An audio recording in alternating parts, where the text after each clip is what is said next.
Laurie, déjà, je voulais te dire à quel point l'équipe était heureuse de faire les photos avec toi. Oh, Ils étaient tous emportés par ton énergie, ton côté solaire, quoi. ça me fait trop plaisir, bah, c'est partagé. T'as une équipe incroyable.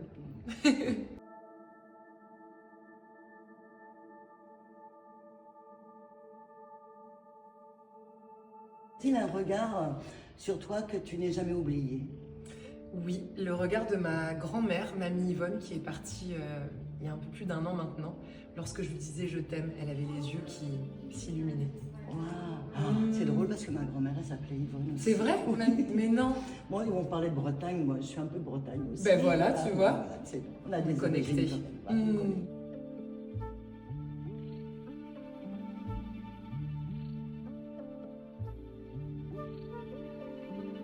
Est-ce que ton métier t'a appris quelque chose sur toi?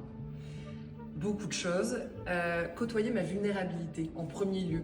Tu vois, apprivoiser ouais, ce côté sensible, hypersensible même, je dirais, qui pouvait être perçu comme un défaut auparavant et aujourd'hui, je le vois comme une force. Quand on voit ce que tu fais, on pourrait penser que c'est pas le cas, quoi.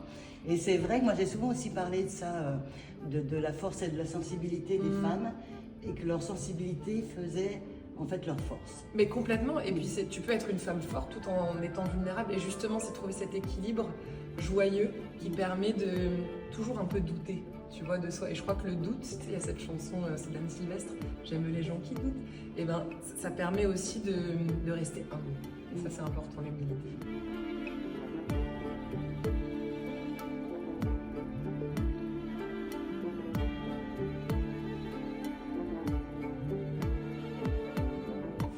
Est-il une femme qui t'inspire aujourd'hui? Alors spontanément, je te dirais Virginie Efira, parce que j'adore Oui. son énergie et la façon dont elle a déployé aussi sa carrière et comme elle a su se réinventer. Voilà, j'adore les femmes un peu caméléons. Oui. Et bon, tu vois, elle vient du milieu de la télé, audiovisuel, et elle a su passer avec brio dans le 7e art, de plonger comme ça. Oui. Elle me touche beaucoup, cette nana. Oui, c'est un exemple.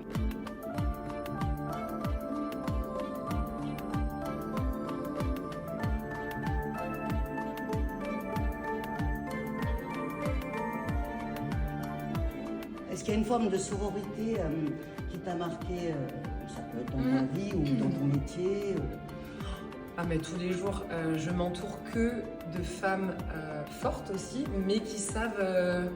ouais, en fait, on sait s'épauler, on sait se stimuler et on sait se porter pour, ouais, pour grandir ensemble. Et la sororité, mais je la mets vraiment...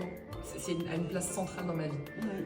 Toutes les personnes, toutes les femmes qui m'accompagnent aujourd'hui, ce n'est que de ça. Et en fait, on croit, il y a une espèce d'image un peu préconçue sur la rivalité des femmes, mais pas tant que ça.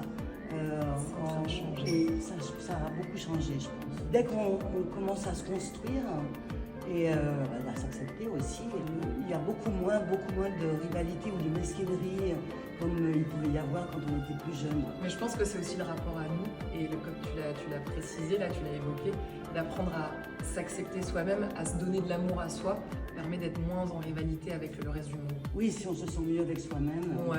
on est moins en danger, du coup on est moins en rivalité avec les autres. C'est ça. Oh, c'est une belle conclusion, ça j'adore. Merci Barbara. Merci beaucoup.